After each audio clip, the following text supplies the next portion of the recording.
বিজামালিকুম ইয়া হাবিবাল্লাহ।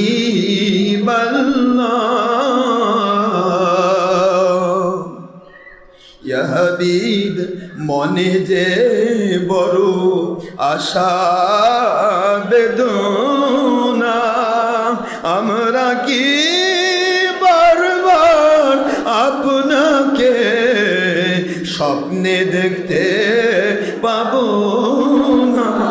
মনে যে বড় আশা বেদনা, আমরা কি বারবার মদিনায় আপনার জিয়ারতে যেতে পারবো না।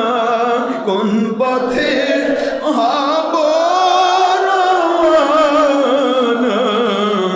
অনেকেই তা দল দুনিয়ার স্বার্থে বুঝেও